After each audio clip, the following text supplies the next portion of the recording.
It is a DC skip week, which means that it is all Marvel this week. This is the kind of week that I have been waiting for on this podcast, where we could really dig into some Marvel comics and then not have to satisfy all of our DC fan base by including some of their books. This week, there's no DC talk. We've got five Count them. five of Marvel's biggest comic book releases. We've got Ultimate Spider-Man number 7. Like that cover? This is I don't even know who did this one. Ooh, that looks familiar though. It looks vaguely Alex Rossi. Hmm. I don't think it is, but It's like if Alex Ross drew the cartoon reboot. yeah. Huh. Yeah, it looks like it could be either Doali or Marco Mastrazzo. So I'm not sure which one of those people it is. Infamous artist. We've got Blood Hunt number 5. I've got the Red Band edition. We'll talk about the way this event ends here in a bit. The debuting X-Force number 1. The Immortal Thor, bringing this back into the fold. And the listener pick winner this week by quite a big margin, I would say, Fantastic Four. Man, Fantastic Four, number 22. I love that cover. I think that's the best Alex Ross cover I've seen in a while. I would say this is one of the better covers of the year. Yeah. It's Reed Richards being bitten on by some vampires that want some of that blood, but they can't get to him because you can't pierce his skin. I have thoughts on the mechanics of Reed Richards later, but we'll get to it. Yeah. There were some interesting things there. But we've got Cale. What's up, hot dogs? Tyler. Hi, hello. I'm in the closet. Oh, no, wait, hold on. I'm in a closet. Okay, that just go, Sean. Yep. And I'm Sean. Thank you for being with us, whether you are here live or in the future. I really hope you guys like Marvel. It's the first time we've Yeah, ever this had is a full 5. of Marvel. Yeah. Yeah. I believe it's happened with DC. But, for Marvel, this is the first time. And I'm going to relish in it. I love it. Dude, DC put out nothing. So yeah. I didn't buy not a single DC book this week. they had those Comic-Con announcements. They're like, all right, well, we're going to take a week off. We're good. Yeah, they do this every now and then. They have a skip week. Next week, they're coming in hot. I think they put out this week the Super Pets book, which I didn't grab. They put out Absolute Task Force or whatever that's called. Not Absolute, just whatever it's called. Yeah. I step what you're stepping in. And then there was one other thing they put out. I don't even know. Okay, let's get to what's on the marquee. This is Ultimate Spider-Man number 7, the beginning of, I guess, a fresh arc. Jonathan Hickman on the words. Marco Cicchetto back on art. Happy to see that. Colors by Matthew Wilson. Letters by Corey Pettit. Nice to see a Marco showed up for the show. Hell yeah. This issue largely features both Spider-Man and the Green Goblin getting a lesson in their suit dynamics from Doc Ock and learning about how their suits were made and some of the things that can be done with them, because as it turns out, they've basically been in safe mode. They haven't even really gotten into what their suits can do. And one of the things that their suits can do is have sort of an AI helper, kind of like the Jarvis of the movies. And that can be in the fashion of whoever you want. And so in the case of Spider-Man, it's himself. And in the case of Harry, it's his dad, which we're going to get into the implications of that in a moment. But then the B plot here, I guess, is MJ and Gwen going and, or not MJ and Gwen. They are here, but it's really Jonah and Uncle Ben meeting up with Robbie Robertson and having a dialogue there. I thought this was a really, really strong issue. I actually enjoyed this quite a bit. I thought this was real good. This felt, I mean, I love reading Ultimate Green Goblin #7. Um, but I feel like it's very speeder light the past couple issues. That being said, I did enjoy this issue. It was nice to see Chichetto back, and it felt like we were finally getting some forward momentum, like plot wise, in a couple facets. So this was good enough to be like, all right, I'm not out. This had a chance to lose me, and I think this brought me back in, but I don't know if it can keep me. We'll see. I think for me, the only thing that really sold me on this issue was the end. I'm interested to see the dynamics of Peter and Harry now that the last thing happens. I'm gonna give that a hot second. What speak on what you're speaking on. All right. At the very end, Tony Stark shows up as Iron Lad in their dojo or whatever the fuck. And that feels like what this series has been waiting for to a certain extent, because both Harry and Peter, I assume, are gonna view Tony as like a terrorist and the cause of their loved ones passing, despite Peter having the suit from Tony. I'm interested. That's the angle I'm interested in. The suit dynamic thing is weird. I don't think I like it. Cale, you're not gonna get to see that because this book is going to skip a month. And we're going to get into the next month. And we will not get to see that conversation. We will not get to see what God, their reaction is. I hate this month thing. Are I they don't allowed like to do a this. flashback? I don't like this initiative. I think no, I think it's a fail. I think outside of Ultimates, it's been a fail. Yeah. Mhm. Man, that soured me on it, Sean. You ruined it. Yeah, Thanks. actually, you really lowered the mood there. Yeah, I and blame you're you. probably right. Like, I got to that and I had the exact same thought. Oh man, okay, cool. This is sick. And then I realized we're not going to see this. And I thought about Ultimate Black Panther and how that shit ended yeah, and how disappointing that was. And I was like, wow, that really took the wind out of my sails for this particular ending. because even feels like, man, a training issue. Like, this should be issue 3. You Like, know, what do like we do? they were in the Doc Ock octagon, just doing some fisticuffs. And I didn't. Doc Octagon. That works too. I like the AI aspect of it too, actually. Like, I thought that was a good way to bring in the whole Green Goblin persona talking to you. Yeah. Yes. I thought that was a Did smart way. Did you hear Willem Dafoe's voice? Always. And Hasbro Dude, just put out yeah. the you know how I have the Magneto helmet? Hasbro just put out the Green Goblin movie helmet. It's real tempting.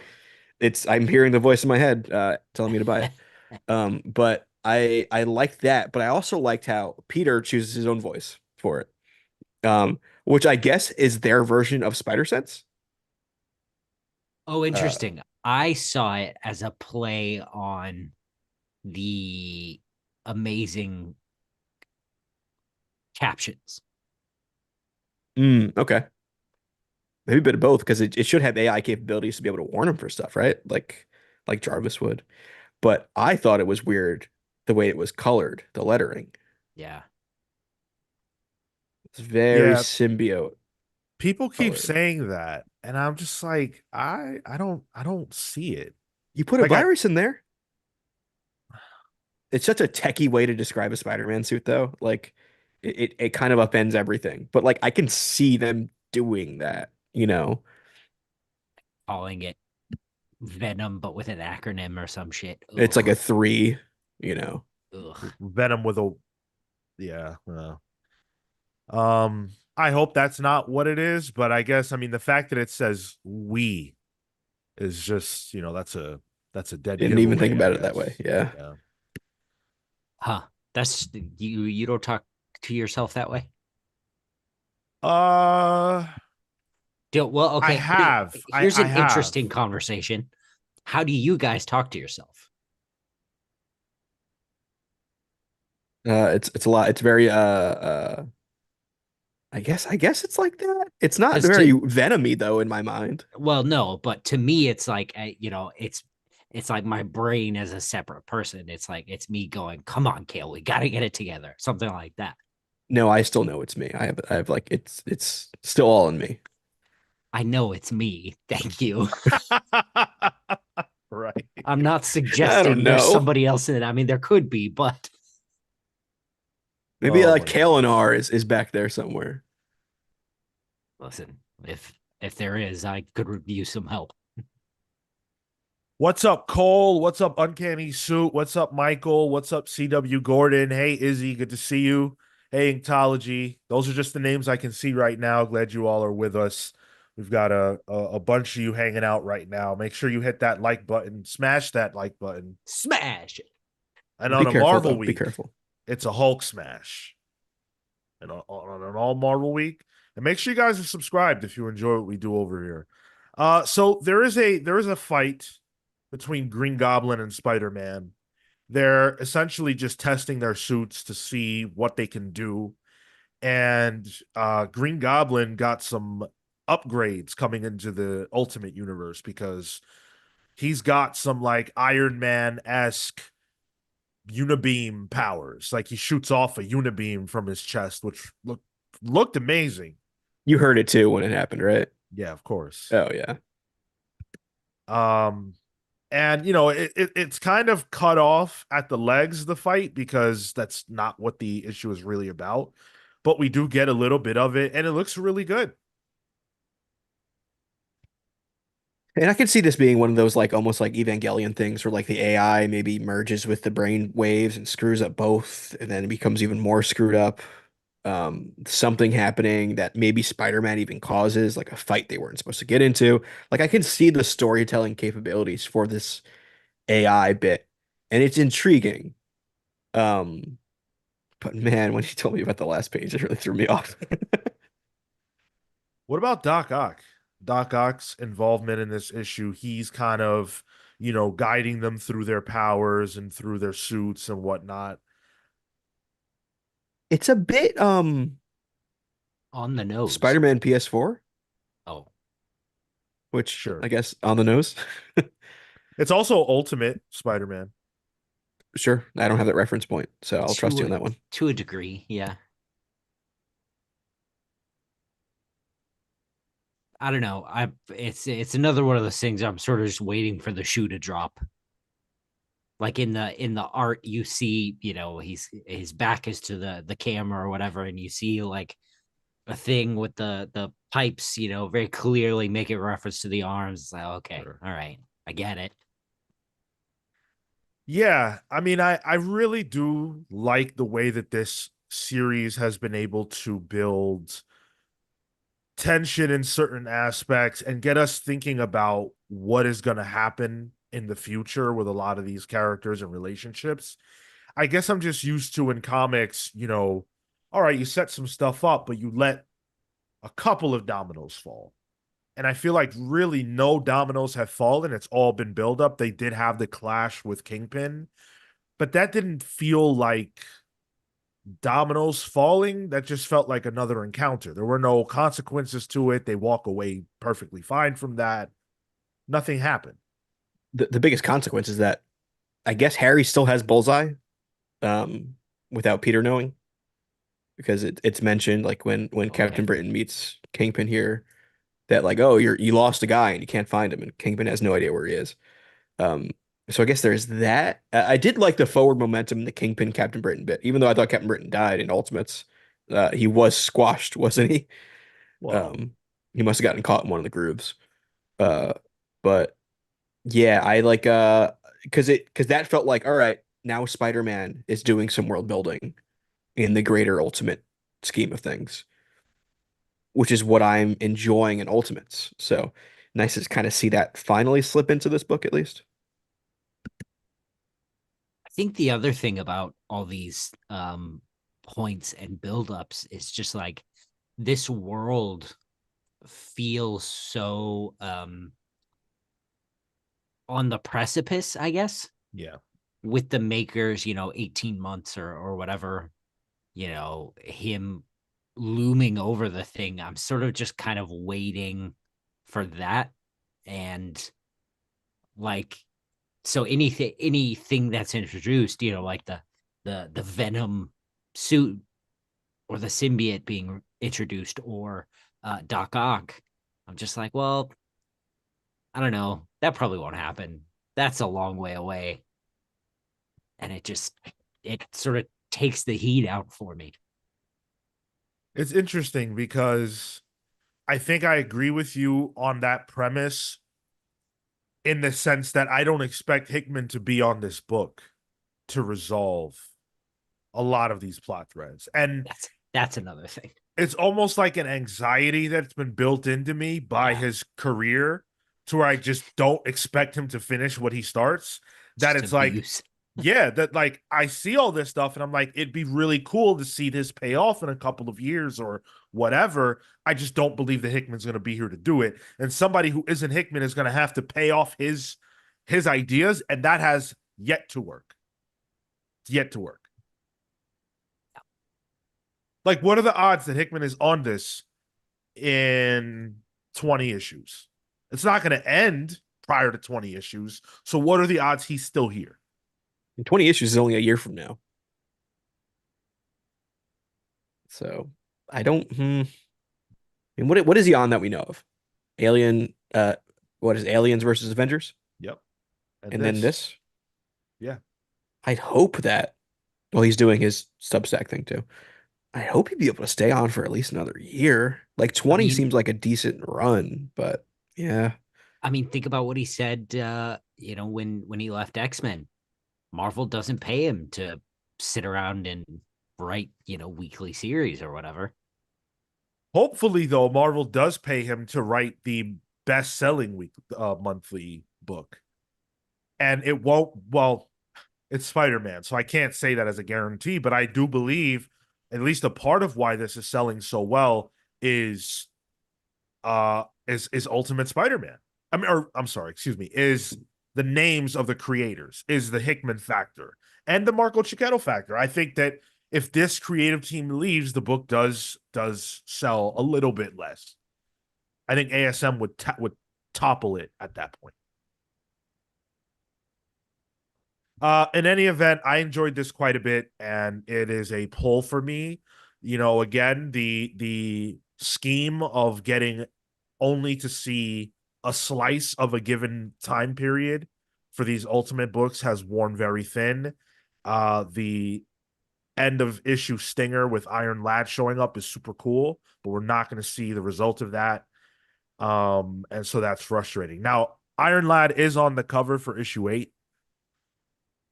So presumably he will be in the comic. But whatever it is that they show us, I imagine it will not be the exact minute to minute aftermath of this last page reveal. That is frustrating. But otherwise, I enjoyed the comic. Yeah, it's a Uh, pull for me too. Overall, in for this comic itself, I enjoyed it. so quickly, the summary for this on Marvel Unlimited. I just want to read this real quick. The Ultimates return. New arc starts here. After their intense battle with the Kingpin, Green Goblin, and Spider-Man both know they aren't as ready to reshape the world as they hoped. Harry and Peter get to work while Ben and Jonah work on the truth, and problems for their resistance arise when the Ultimates return. When? Hmm. Huh. The last page? You're selling this issue to me on the fact that the Ultimates are coming back on the last page, motherfucker. To be fair, I don't know how solicits are written or what access they have to certain things. But man, because I had to read that solicit too, Cale, because that's the solicit. Because I was getting the thumbnail and the title ready for the show to put the stream up, and I hadn't read my books yet. So I'm like, all right, how do I summarize this in a title? I have to run to the solicits, and I'm like, the Ultimates aren't showing up. So I read the book first, and I was like, all right, glad I was right. Yeah, Yeah, I Yeah. read the book and they didn't Yeah. show up. Otherwise, the title would have been Ultimates Meet, and like he doesn't. So So frustrating. Yeah, it's a pull, I guess. Fair enough. Let's hit the comments and see what you guys are thinking about this issue. Douchebag16 says, "Hi guys, I've been trying to read Ultimate Spider-Man. I haven't been able to. Most LCS are sold out or must be a part of the pull list to get a copy. What should I do? I'd love to get an issue one first print. Well, getting an issue number one first print is going to cost you a bundle. If you go on eBay, those puppies are not cheap anymore. I've got the black suit version and the primary costume version, I believe, which I'm pretty happy about. So I'm sorry to say you're not going to be getting a number one first print if that's what you're looking for. But the issue number one itself has been reprinted like 7 times. So you can get a number one if you want to. And I would recommend getting on a pull list at your LCS. I think that's the best way to secure your books. I don't personally have one, but my LCS is Midtown Comics. So I don't necessarily have that problem, but I think the average person should have a pull list. Yeah. You know, actually, I don't think these first prints are that bad. No? Oh, I don't okay. think so. On eBay, at least. Maybe this. what's not bad? I mean, I'm looking at one that's $9 right now. Oh, wow. Oh I wait, had that's heard it was six. Sure. far worse. Sorry. That's six printing. Okay. Yeah, exactly. You get it's yeah. Yeah, to be fair, what I'm going off of is the prices that they were at when they Here, first come out. here we go. Okay. Let's hear it. Yeah. I'm just double checking. Okay, yeah, this looks like a first print. 49 pounds, so 50, $60. Yeah. That's about right. Yeah. Yeah. And that's That's- like that's the mass market, regular standard cover. That's not an incentive cover or anything like that. You get into that Yeah. territory, you're probably looking at least $100, I'd have to imagine. This is one of those things where it's like you might need to shell out the money now if you really want it and Yeah. use this as like a lesson to pre-order or, have a pull list sometimes. Because I've been there. Sure. I've got a Todd Knock variant for $20. I think it's probably a reprint as well, actually. Oh, okay. Doesn't say it, but Shady. Might be in the description. Uncanny says, how many Ultimate Comics did Hickman do when he introduced the Maker years ago? 12 issues. Yeah, I mean, he didn't introduce the Maker, I don't think. Was he the one that did that, or was that Bendis? The Maker, I believe that was still him. Yeah, because didn't his read yeah, I go think it was crazy? Bendis. Because he did Ultimate Fantastic Four as well, right? Yeah. Yeah, Hmm. I think that's where it happened. Oh, Post like okay. Marvel Zombie Romp. In any event, when I said that about Hickman, I was thinking about Ultimate Comics, Avengers, or Ultimates, and obviously Krakoa. He he had set up what I thought was a fantastic Ultimates run, and then he dipped off it, and I think Sam Humphries is the one that picked up at where he left Yeah, off, and right. it Yeah. just Humphries tried his best, but it's very difficult to do what Hickman does and And not be there.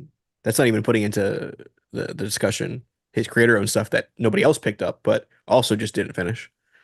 Justin Right. says it was Bendis. Wow. Okay. Steve Matthews says Sean is right about the anxiety built into this universe. It feels like none of this is going to run more than a few years. I'm enjoying it, but I'm struggling to get interested or invested rather. I can understand that. I think that when it comes to the universe as a whole, I don't necessarily have that anxiety because I'm sure that Marvel intends to keep the Ultimate Universe going as long as it sells. However, how much of people's fervor and excitement is due to Hickman being the shepherd of it, and how much is it due to just the overall quality of the books? What happens when the maker comes out of his shell in 18 months and Hickman tells his grand old story and then he leaves to go do something else? What happens after that? We've seen what happened in Krakoa. Is it that? The only way they can do that is if they get a name just as big as Hickman to follow up. where it becomes its own thing, brand new creative team on it. But like some of those ideas are so Hickman brained that other people just don't have as many wrinkles in their brain to kind of follow it. And at this point, like, who's left? I always wonder if like I know Donny Cates, had the accident and still has that issue, but we Yeah, do know that he was initially planned for yeah, this universe. yeah. I'm wondering if the 18 months is a timer to get him back onto the book, to give him time. Because it almost does feel like a strange holding pattern. T.W. Gordon, what are you trying to do to me, man? He says time for Jed McKay's Ultimate Universe. Time for me to quit reading Marvel. Just stop it now.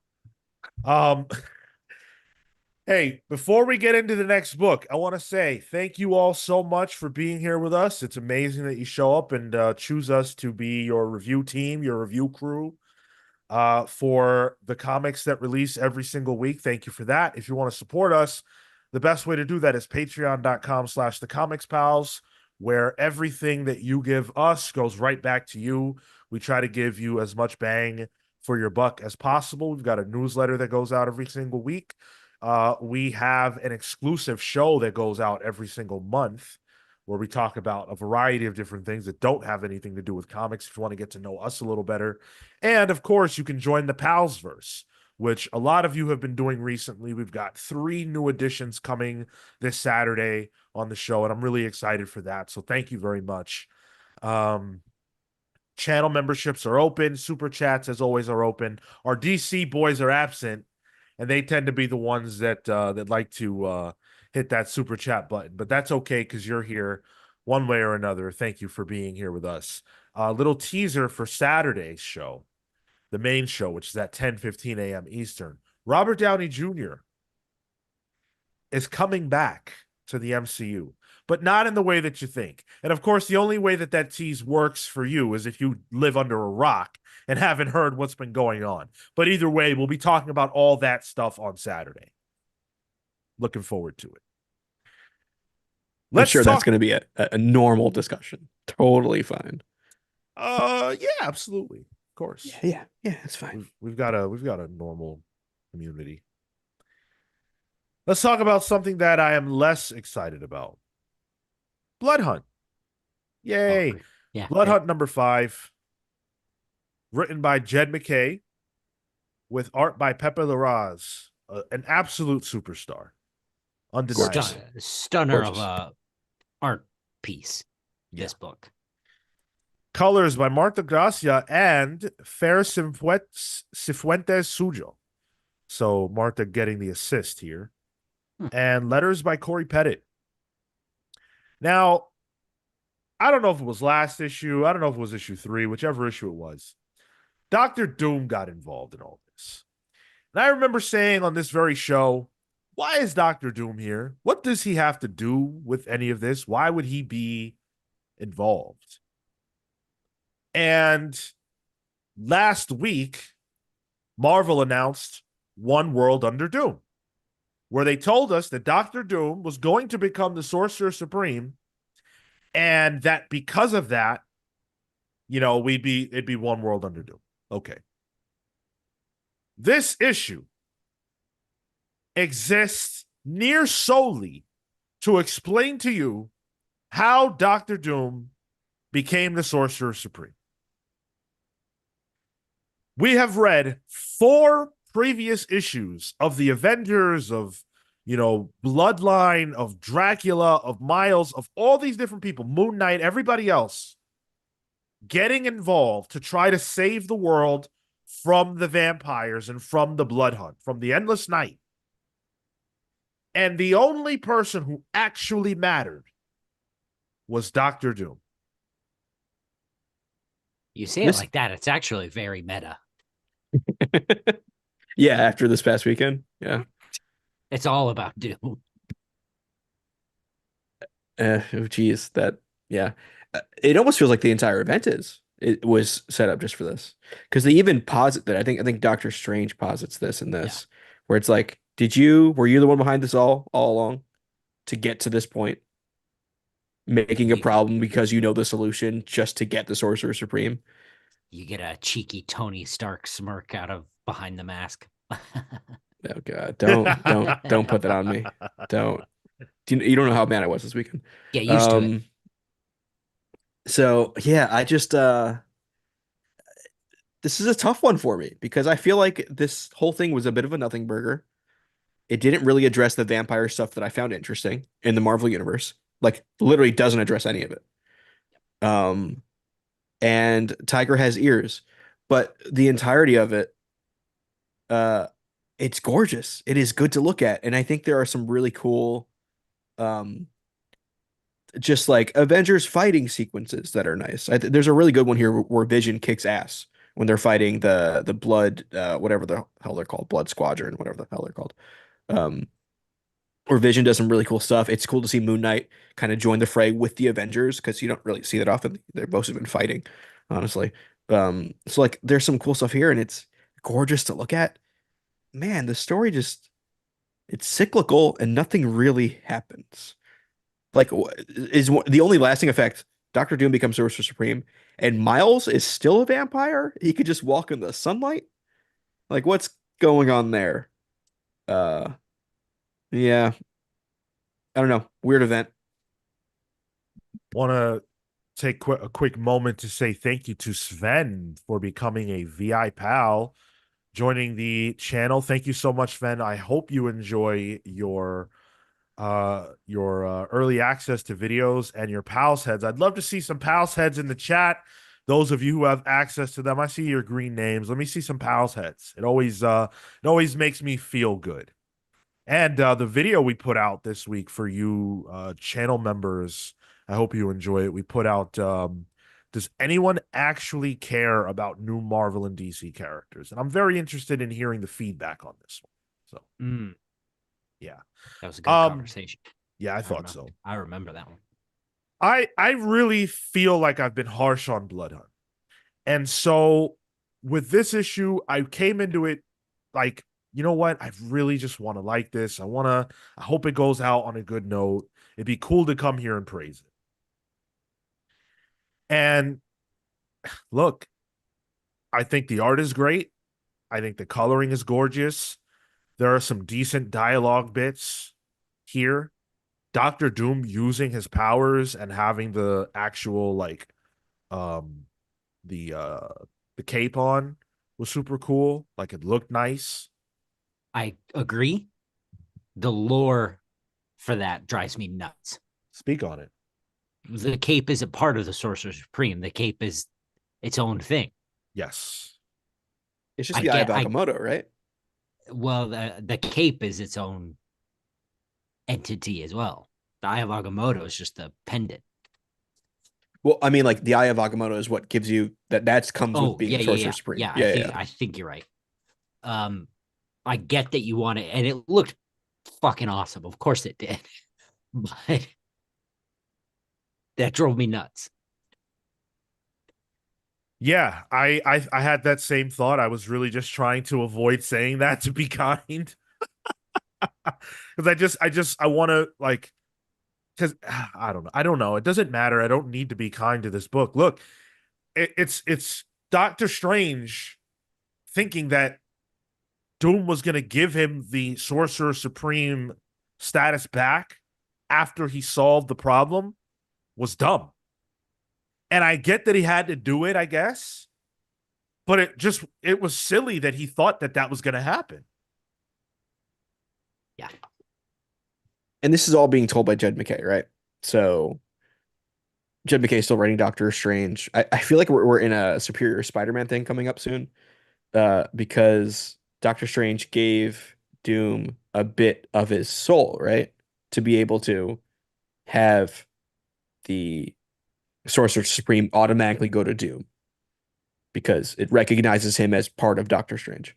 That's how Oh, Clea became Doctor Doom. oh, So if okay. there's a bit of Strange inside Doom, then Strange is like pretty much, I guess, destroyed, or his astral self gets kind of pushed aside. It's gonna be Strange in Doom See, fighting back, right? Ugh. So it'll be Superior Spider-Man and Secret Wars Part 14, I Yeah, guess. it's just the remixes, mashed up. Yeah, and like I don't even want to say like I'm not hating on the concept of Doom being the Sorcerer Supreme. Like, okay, fine, let's see what happens. I love it. Yeah. Even the Spider-Man tie-in sound like it's got me excited to read a Spider-Man tie-in. Like it sounds rad as hell. Yeah, that could end up being cool. Um, this this reminded me of when Norman got the final shot off on the Scroll Queen, but I think in that instance, I was way more comfortable with it because it was like it felt like the book itself was like everybody was like, what the hell? Like, what just happened? And he just took an opportunity Yeah. to capitalize on a moment in time. Um, and it didn't require anyone else doing anything dumb or being stupid or whatever. It was just Norman getting his. So I see those as different. But let me go back to praising this.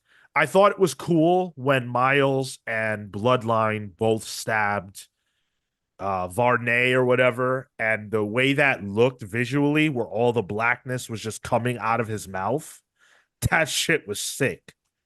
That was super, super cool looking. Did you guys have that in the regular version? You should have. I had some of that. Yeah, I had the big old black loogie that he spit out. Yeah. Yeah, that looked nuts. The Thor blade panel where they're going at each other as Yeah. lightning and then darkness coming at each other was rad as hell. Yeah. God to God. Yeah. That was super cool. It's just for me, I think a lot of those cool things are a little too late. They're too little too late because I would have loved to have cared about Varney and cared about, all of this. But I don't. So, Bloodline doesn't matter to me. Varney doesn't matter to me. So these are characters having things happen to them and doing things that look cool but have nothing behind them for me. What's going to happen with Miles? I don't know. I do read Miles series, so I'll find out there. But that's just not that cool to me. I think my biggest disappointment with this is really just that the Avengers look like lackeys. They don't get to be the heroes. They're not the ones who solve this. They're just there. It's Miles and Bloodline who get the kill shot on Varney, even though I don't think that was relevant because Doom was going to stop this anyway. Well, I guess Varney being stunned is what allowed Doom to finish the spell, but it's still not the Avengers getting that done. So they end up feeling inconsequential. Not to mention, like, Bloodline doesn't even have a book. So, like, where is this going to continue? Yeah, that's a good point. I truly don't know. Like, Blade is still alive. He's still a part of this. There's could be some fallout here, but there isn't. The vampire stuff is just going to be dropped, it seems. Well, there's a Blade series coming from Brian Edward Hill. Oh, yes, yes. I forgot. He canceled. It ended this, and then it's starting It's coming again. back. Okay, Yeah. yeah. So That's probably where it'll be. I we're like that you started to say he can't. Brian Edward Hill canceled it, and it's coming back. Like he would do that. he was like, you know what? I'm canceling this Oh, comic I book. need. This isn't right. I need better sales. I better do a number one. And it's like the Avengers get this crazy heroic pose here at the end, and They didn't earn it. it's one of the rare times when I look at something like that and I go, wow, that was unearned. I would have preferred them realizing that they had no control over this, and Right. this was Doom. Like they get it towards the end where they see that like public broadcast that gets broadcast across the world, but I don't think we get to sit with that enough to really feel the gravity of it. I think we feel it more in Fantastic Four, which we'll get to, Yeah. but I think in this, like I don't feel like it's a big deal. It felt like it had to rush towards its end. Like it literally goes from, hey guys, we did it, to a couple of pages later, basically no debrief. All right, it's Doom time. And I would have preferred there to be just a little bit more to chew on there towards the end. Um, I don't know. I this event for me is emblematic of just sort of what I don't appreciate about events. It's got the trappings. It's trying to do what events are supposed to do, and I think it does what events are supposed to do to success in the sense that it looks the part, but it doesn't feel the part. It doesn't nail those things in the way that you come out of it going, wow, they really did something fun with that. They really like went there with that. It doesn't have those feelings. I'd argue it's surface level of a lot of things at Marvel and not just the comics, where it is very surface level. It's there to sell you the ticket, but there's not much meat in that. There was a like way more meat on Deadpool and Wolverine than there was on Blood Hunt. This had no meat. There is literally no emotionality at all. Where's the emotional core of this book? It doesn't exist. It should have been Bloodline if we were allowed to sit with that a little more. But no one cares about Blood. Sure, sure. But like you could do the yeah, I guess. Yeah. It might Even work on me because I like Buffy, but I'm special. Me too.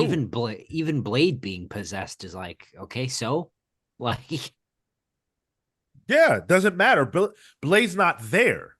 Like, if Blade was fighting to reclaim himself and you could have those kinds of moments, you don't even get that.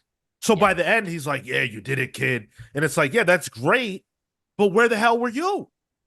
You didn't fight for your life. You didn't fight for your soul. he didn't even die. Right. Feels like nothing happened. There's just no emotional core to this. And, like I could do without this kind of event. Uh, Absolute Power has the opening bits are Superman being shot.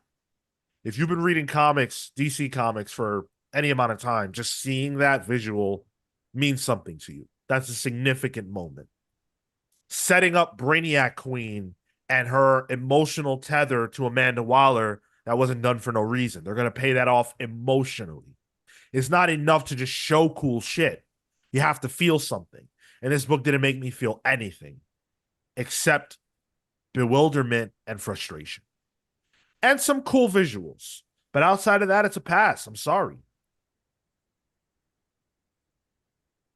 Yeah, not interested. No, thank you. Pass. It's a pass for me too. It's a very like 5 out of 10 book. Like just inconsequential across the board. The 5 being Not art. The art.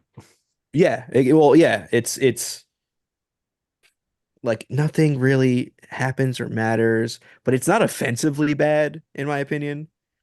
But it's not good either. It's very right down the middle. Let's hit some comments. Are you guys feeling what I'm feeling right now? I'm feeling bummed out about Blood Hunt. I really wanted this to be good. And I mean, I love Marvel events more than anything, but I just couldn't get into this. Remember when that first issue came out? How you felt? Yeah. I Yeah. wanted to love it so bad. Yeah. Style so serious. Vampires can daywalk now. Yeah. And it's like, how many relevant vampires are there in Marvel to where that change is consequential? It sort of feels like they had to do that in order for Miles to be able to be a vampire. When Jubilee was a vampire, they didn't give a damn. Somehow she was daywalking and no one cared. They just did this to do it.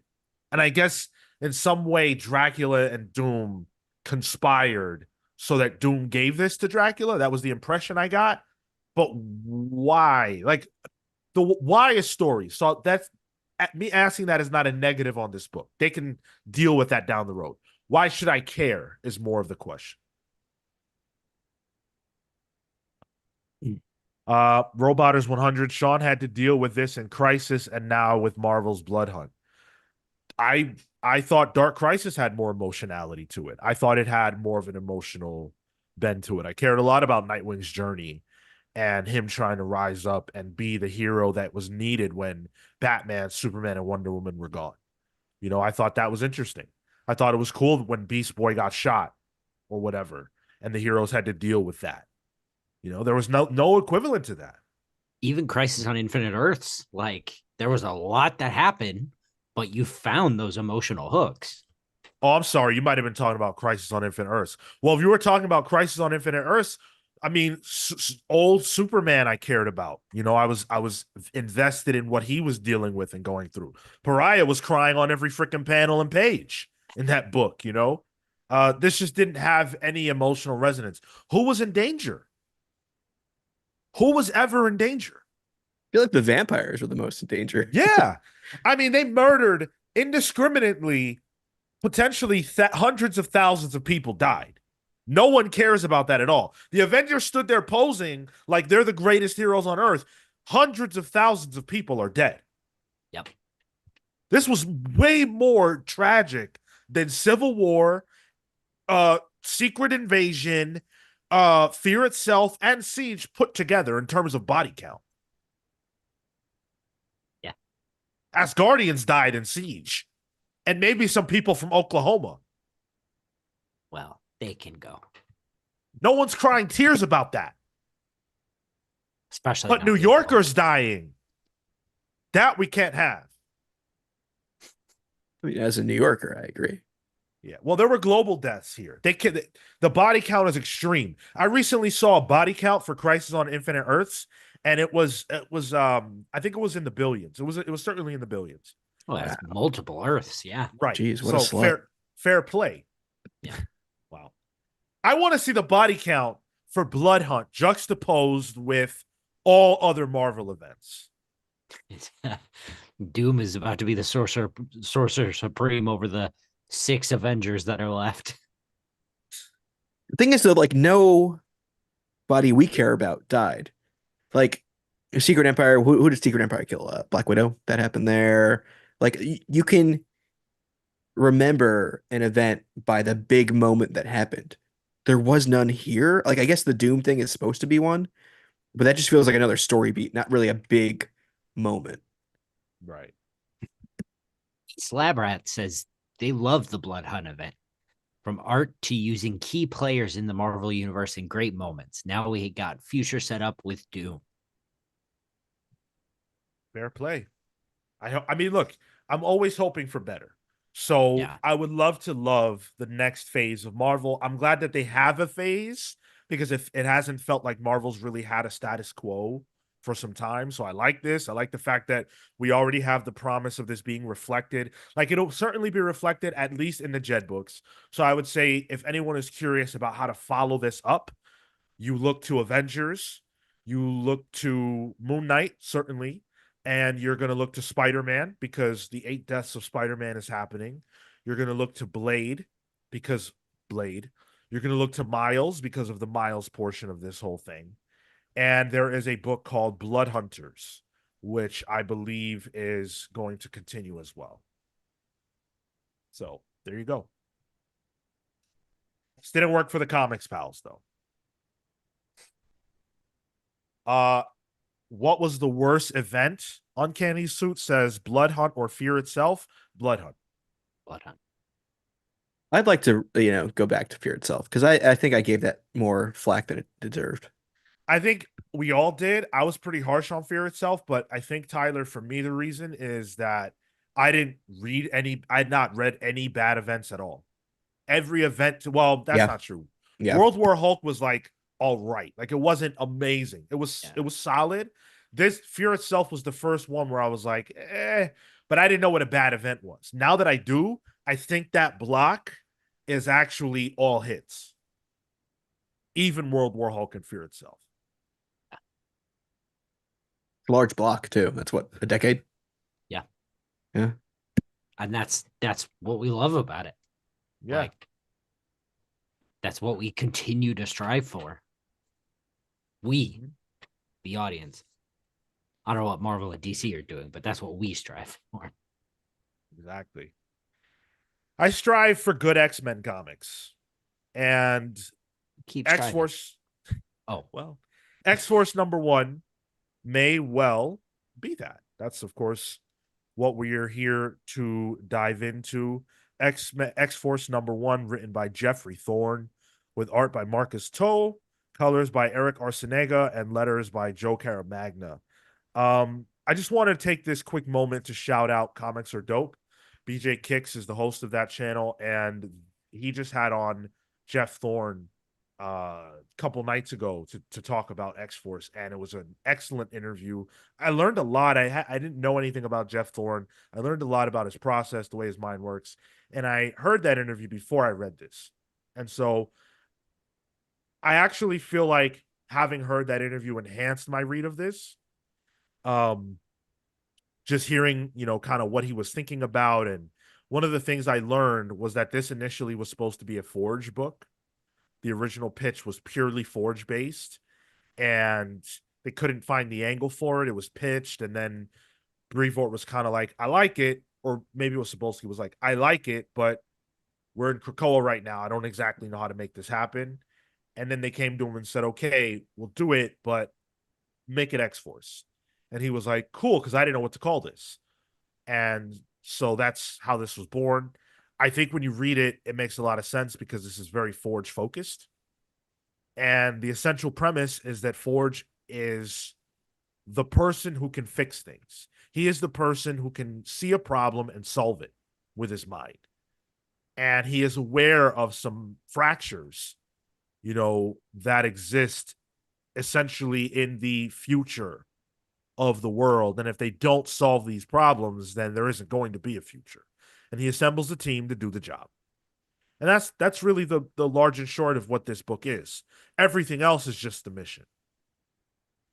The cast that we got is, I think, an interesting one.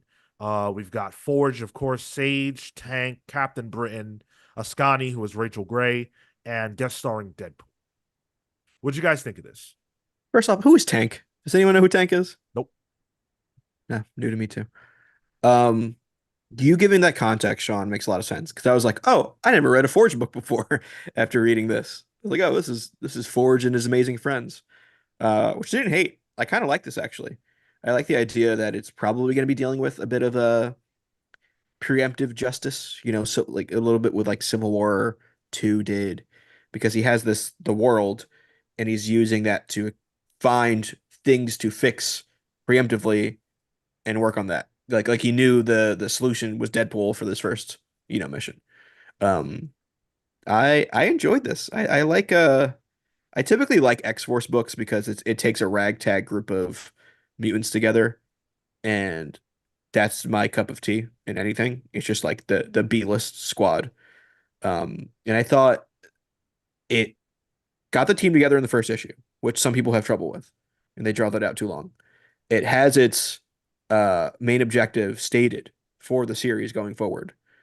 And I think there's some really fun character dynamics. So like for issue one, for a team book, it does a pretty damn good job, in my opinion. Mm.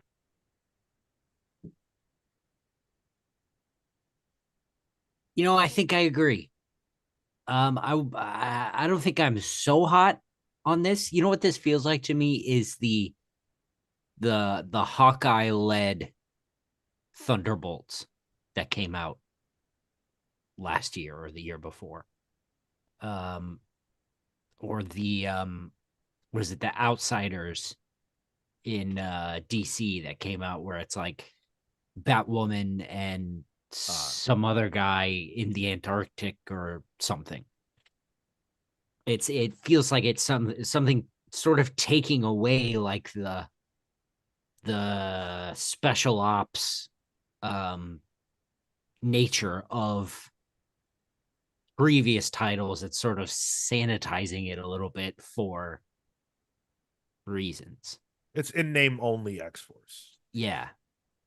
Um, I don't know. I think I agree with you, Tyler. I think the execution here was actually really good. Um, I think my big issue here is really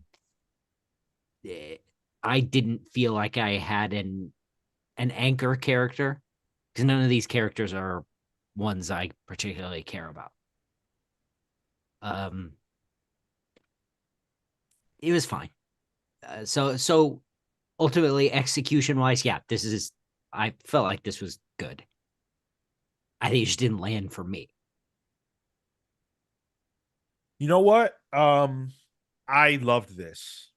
I really did. I thought that this was excellent. I had very low expectations for this book, but I mean, it certainly exceeded the low expectations, but it delivered in ways that I didn't anticipate. I thought that the voice for these characters was very clear and clean, and I like that a lot. It's great to see Marcus Toe uh Yeah. Love art. Marcus Tell. Yeah. Um Forge is a character that I've always wanted to be able to connect to more, and they just don't do much with. So I enjoyed him in X-Men 97, of course, recently. He was perfectly good during Krakoa as well, underutilized, but good. And here, having the spotlight on him, I think this is. I don't really understand why you wouldn't do a Forge book during the Krakoan era. I think that was the perfect time to do it, but they didn't, and they're doing it now. And I think I really really like this. You know, you get the relationship group, you get, Rachel Gray and Captain Britain being, together in a relationship. You do get that, you know, Sage is kind of your like weirdo character. She's super super smart, but she's kind of weird. She also did a check Forge a bit too, which I enjoyed. Sure. Yeah. Yeah. I think Deadpool being a guest star, obviously, it makes a lot of sense. There's a good joke in here where it's like obligatory movie tie in, you bet. But the best part about this comic book, the reason why this is my pick of the week, Here we go. is they did it. Jeffrey Thorne and I are connected through the web of blackness, and he knew that what I needed was for him to include Surge in this book. And he did. He put Surge in this comic, and I will be forever grateful. Surge is one of my favorite mutants, way, way, way underutilized, and I sincerely hope that she is going to be joining this team. She's got the costume on the cover, so I think you're safe, Sean. I don't And like that look. she's in the car on the way to the next mission. Sure, yeah. So And actually, doesn't Ford say like, "Hey, the only reason we did that was to get Surge"? Sure. Yeah, Surge. Um, yeah, I have no affinity to Surge. I'm excited to see who Surge is because I don't know who she is. It's one of the blank spots for me for X-Men. I appreciate your enthusiasm, and it is rubbing off on me a little bit. So thank you. I mean, I would recommend to anybody who wants to see more of Surge, or why I like Surge, is you would go back to New Mutants by Craig Kyle and Christopher Yost. Um, they are the ones that introduced her. I believe they introduced her, and I fell in love with the character there. Marvel hasn't known what the hell to do with Surge since then, so she doesn't ever appear. But that makes me happy. And so this is the X book that I've enjoyed the most in the From the Ashes era. It's the cleanest in terms of its vision, I think.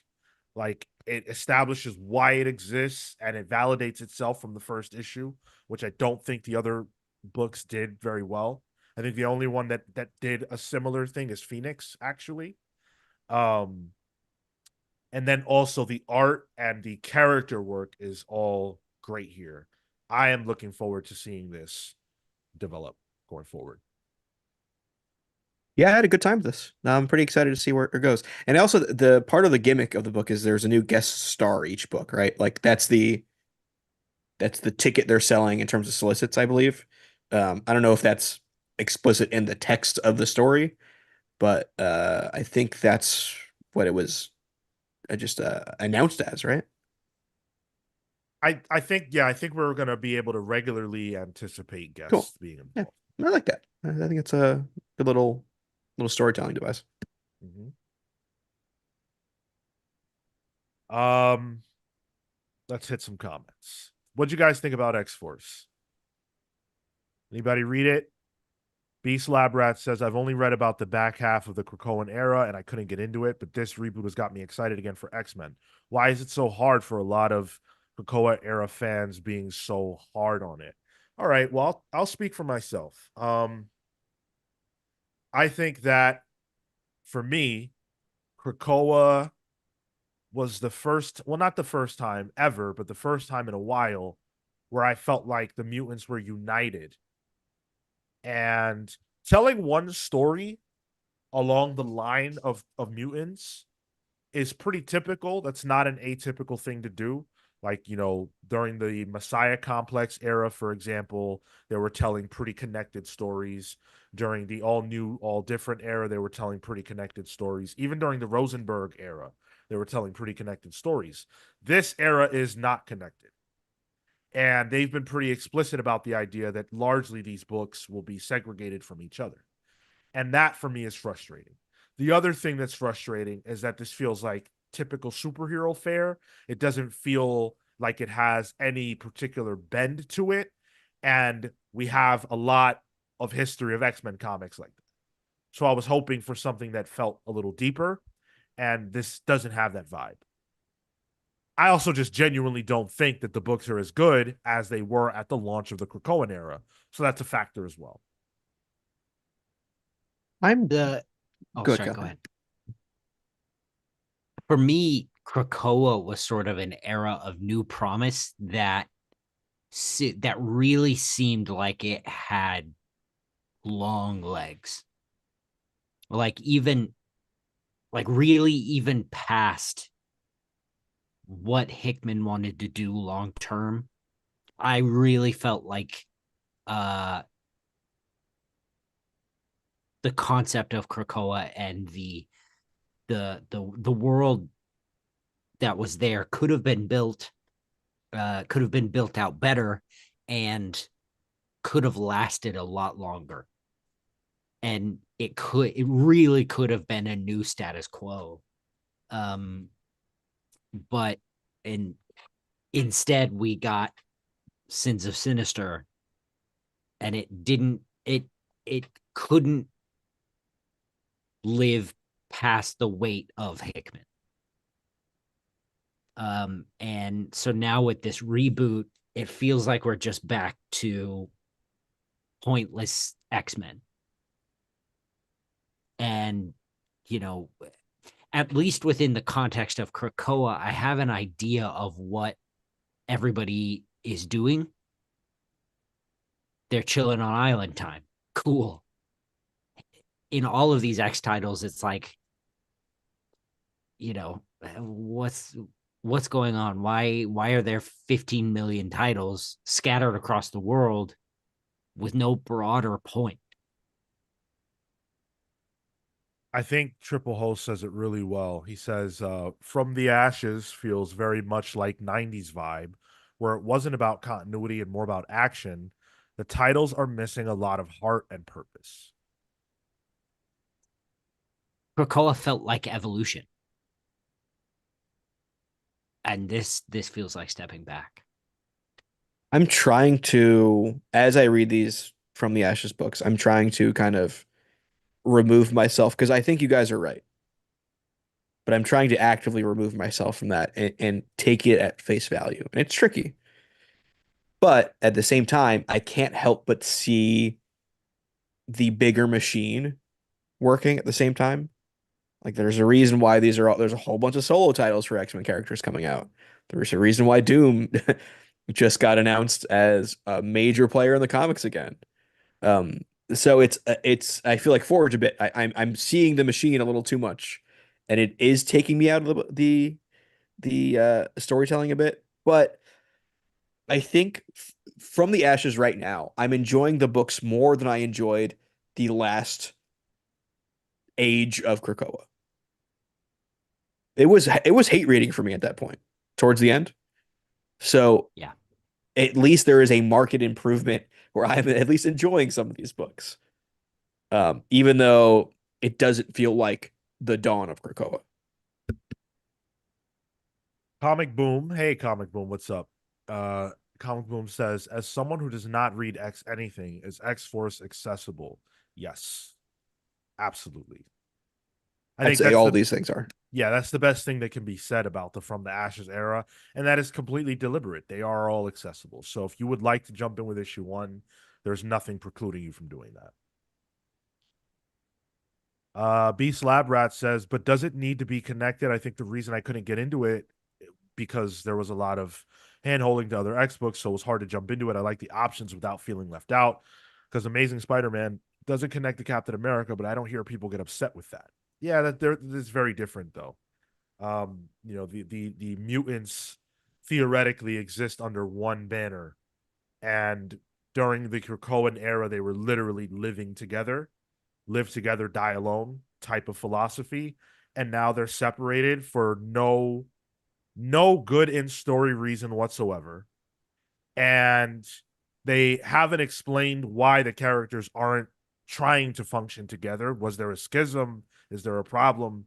None of that has been explained. They're just indiscriminately separated at a time when you would think they would want to stand together. So that doesn't make any sense. Um, and there's no expectation that Captain America and Spider-Man are going to cross paths every, any given time. Whereas you can reasonably assume that people who are under the same banner are going to not necessarily constantly interact with each other, but that there would be a driving narrative undercurrent for those books. And again, if it works for you, it works. This is not about what is objective. This is just about what we think and feel. And I'm just telling you what I think and feel. Yeah, I'd argue since Claremont on X-Men, X-Men books have always kind of tied in with each other. Think about like when X Factor came out and then X Force. They're always spinning out of each other. Generation X. So there's always been kind of its own X-Men has always been its own ecosystem within Marvel. Hmm. That the sure it's an editorial ecosystem, but it also felt like a plot ecosystem as well. Sure. Chillmonger says, but it is easier to edit. That might not all the way be true, man, because think about the fact that all these books are now doing their own thing.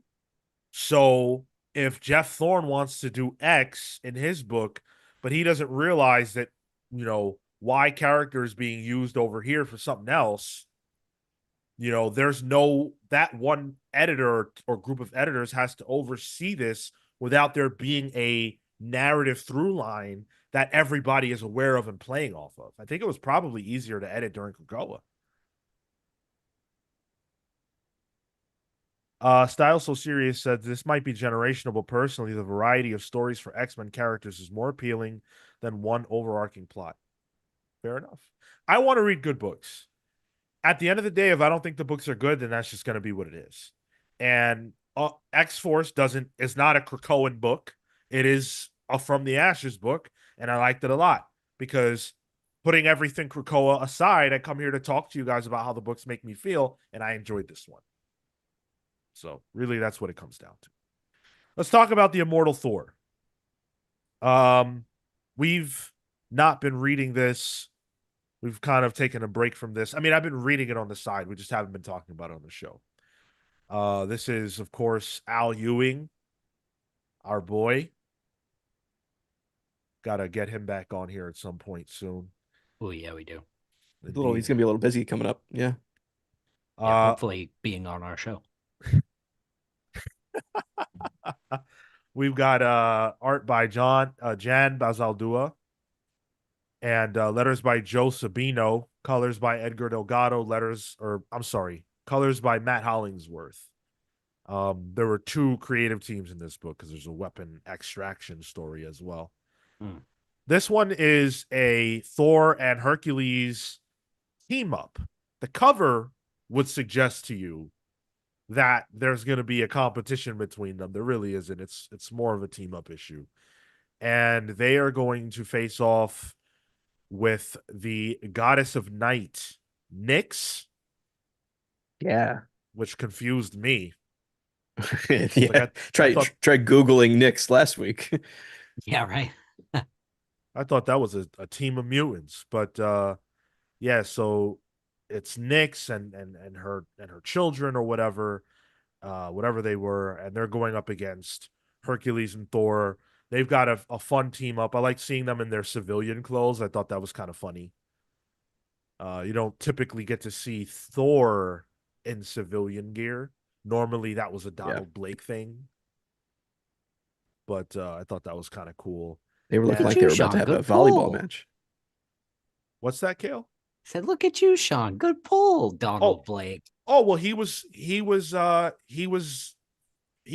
Thor Yeah, when I started reading in back in the Straczynski. JMS Yeah, that's days. right. Yeah. Yeah, yeah, Yep. yeah. Of course. Yeah. But even then, I don't think that identity had been touched in years, but even before that. He Yeah. was in I Donny wouldn't Cates's know. run. Oh, that is Yeah, true. he went nuts. Yeah, Yeah, like yeah. it's like a villain. Yeah. Yep. Oh, Mhm. So what'd you guys think of this? I enjoyed this. This is taking a lot of the Marvel Al Ewing verse stuff that he's been dealing with for years. Nyx was a character he created for Avengers, No Way Home, No Road Homes, Road to something. It was him and Jim Zub. Yeah, yeah, yeah. Uh, Yep. Sean Isaacs, really good stuff. It was when right before Jason Aaron's Avengers, kind of like its own side Avengers thing, which it had like a weird team. It was like Rocket Raccoon was on the Avengers, really good stuff, and then merging it in with his Guardians of the Galaxy stuff with Zeus. So I just love the way Ewing seed stuff years ago and can kind of play in his own sandbox and use the own stuff he created to enhance current work. And I like just being able to see that from a creator standpoint. I don't know if the story really did much for me this issue, but I did like the craft of it all. If that makes sense. I thought the story was just a little. I'm excited for what happens next with Zeus and all that, but it was a little too verbose for me this issue. Felt like there was a lot to read, but I did like the craft of the book. yeah. There was a lot of discussing. While I liked the civilian clothes, I that what was that? That first set of pages felt like it took a long time for me to get through. Yep. But yeah, once the connection to Nyx and then eventually Zeus and seeing all that starts cracking on, like then it feels like it starts moving. Yeah, I really enjoyed this, and I thought the artist is a tremendous who was on was it Jan Bazaldua, yeah, who was on it before, who's the Cocolo, Martin Cocolo. tremendous Kokolo substitute Sure. replacement. Yeah, because he's um off the book. He's on Wolverine. yeah, Yeah. oh yeah, that's right. I don't know if it's that Hollingsworth is doing a lot of heavy lifting here, but the I felt like the figures and the stances and everything all feel very similar. Like it took me a minute to even realize that it was a different artist altogether. Especially that Yeah. one page with Tooth Gnasher and Tooth Grinder. Yeah, And they're like, I was like, oh, Kokolo is in this too. I'm like, oh wait, no, it's yeah, not. It's good stuff. Yeah, I thought the art was really strong. Like I really hate it when artists do have to leave books. Sometimes it just happens. He's getting a bigger job, arguably. So congrats to him. But this book isn't too it's not worse for it because it is in good hands right now. And so I'm grateful for that. I do think this issue was wordy. I agree with that. And it is, building towards something probably more interesting in the following issue. This book, I'm still sort of waiting for it to catch fire.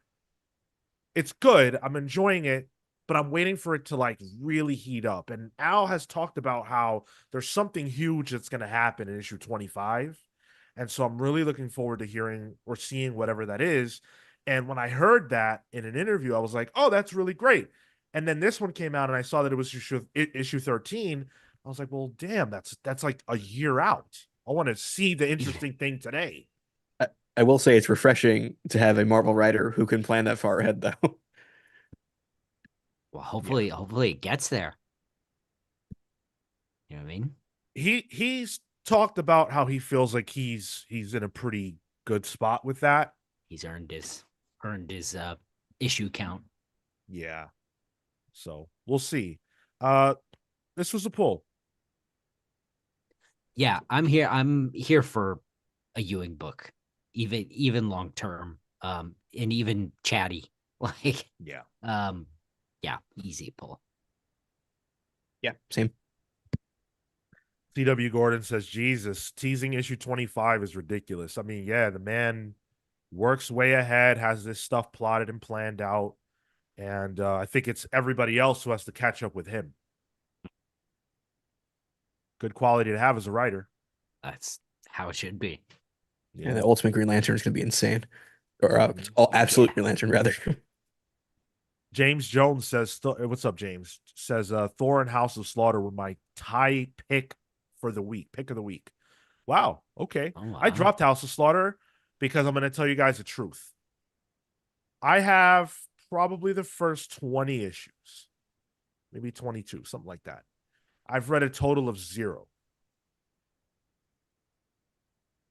I was like, you know what? I'm not doing this anymore. I'm dropping this. Good for you, Sean. Mm-hmm. Progress.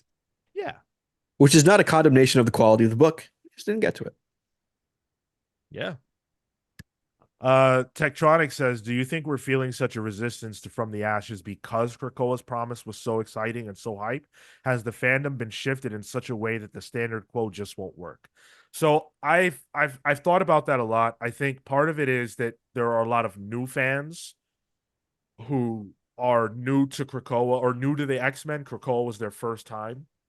Mm. And they're not like trying to leave that. You know, that's the only X-Men they've ever known. They don't Yeah. see a reason why it should have to end, and that's what they want.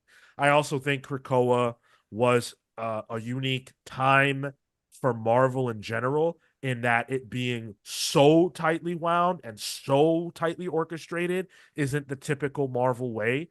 And I think that it produced, for the first half, some pretty great stories. And I think that tightly woven narrative is something that people really enjoy. I know I did. It also lasted for 5 years. That's a long time for a Yeah. status quo to last in comics. Mm-hmm. Yeah. Yeah. It's not like it's not the same thing as there being an ultimate universe. It's integrated storytelling. It's happening within the larger tapestry of Marvel. Yeah. That's a seismic shift. When you go away from that, there are going to be people that are disappointed. I don't think that's weird at all. I almost think it's weird that people are surprised that people are disappointed. I didn't even care for Krakoa at the end. I'm still disappointed. Yeah. There was no in-story reason why they could not continue the mission. Yeah, they came up with a flimsy way to get rid of Krakoa itself, but why did the mutants stop the mission? There are plenty of islands in the world. Krakoa pulled like a Poochie from the Simpsons and just went back to his homeworld. Like just up and poofed away. CW Gordon says, you mean like the Wolverine running off to the wild in X-Men #1 / his series, but also being on the Uncanny X-Men team? That's exactly what I'm talking about. That is exactly what I'm talking about. That doesn't make any sense. Now, maybe Gail Simone's responsibility is to make it make sense, but how is it that he fled into the wilderness, and presumably that's the lead into Wolverine #1, from X-Men 1 to Wolverine 1, but then in Uncanny X-Men, he's just on the team. When Editorial. when he's opposed to violence or whatever the fuck he told Cyclops. Yeah, goofy. But ultimately, yes, Uncanny Suit. They say, let's ride these from the Ashes titles and see what people are feeling in a year or two. I'm always going to be with that. I'm not going to buy all 17 of them or wherever we're at with these announcements, but the ones that I like and enjoy, I'm going to continue to read. Same as anything else.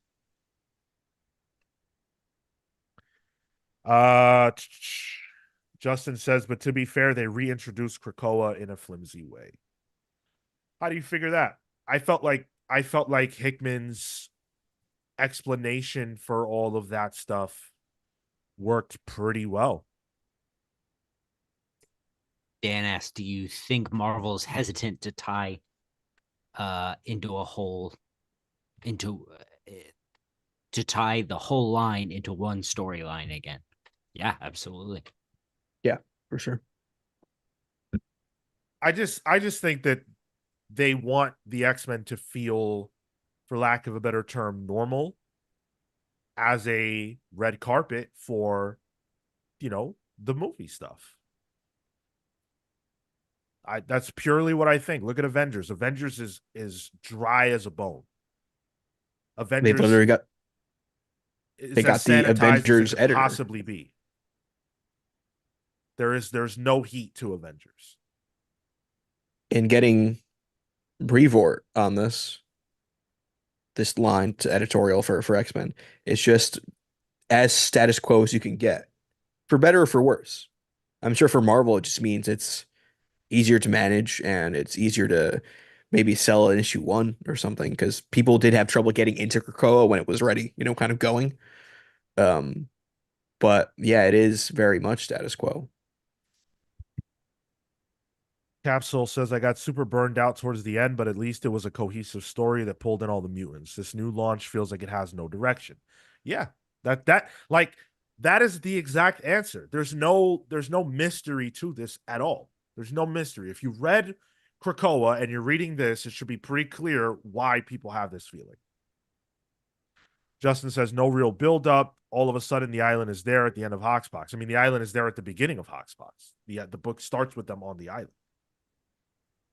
Let's talk about Fantastic Four number 22. This was the listener pick this week. This is the book that you guys most wanted us to read, and it won the poll by a pretty large margin. You guys really, Yeah. really Yeah. voted for this. This week's poll, though, I have to say, this might just be the biggest poll we've ever done. There is some heat on this poll. This poll could be an episode of the show. That's how good this poll is. So, because next week is just that big of a week for comics. So, we've got Scarlet number 3 on the poll. We just couldn't fit it on the main show. I had to choose one Kelly Thompson book. I went with Birds of Prey. Good call. That's at 19% of the vote. Avengers number 17. It's the debut of Storm. It's the immediate fallout of Blood Hunt. Got to do it. It's at 34% of the vote. Spider-Man Reign 2, number 2. Just no space for that on the show. If you guys really want to hear us review it, we will. You don't seem to because it's at 12% of the vote. And then we've also got Ultimate Black Panther number 7 on here. The beginning of a new arc. And we just reviewed the prior issue. Yeah. This was last week. Yeah. I don't know. It's up there. So but that's at 34%. Only been a week and it's gonna be a month in continuity or whatever. Yeah, I was gonna say I hope it's a week in the storyline too, so we can get some story going. Yeah. So you guys make sure to cast your vote at youtube.com/thecomicspals. Make sure that you are under the community tab. Cast your vote. I would love to see this poll get the most votes that we've ever gotten for the poll. Right now, it's somewhere in the low 300s as far as that being the record. So I would love to see us break that. If you're listening to us right now, then you need to go ahead and vote in the poll. But let's talk about the book that you guys wanted us to read this week. That again being Fantastic Four 22. This is written by Ryan North with art by Ivan Fiorelli, and colors by Edgar Delgado, letters by Joe Caramagna. This is a tie into Blood Hunt. It's the second part of the tie into Blood Hunt. I don't know about you. I assume, Cale, you haven't been reading this. Tyler and I certainly have. And so No, I haven't. This book doesn't really have continuity to it. It's mostly like, I shouldn't say it doesn't have continuity. I just mean like it's mostly one and done stories or two and done generally.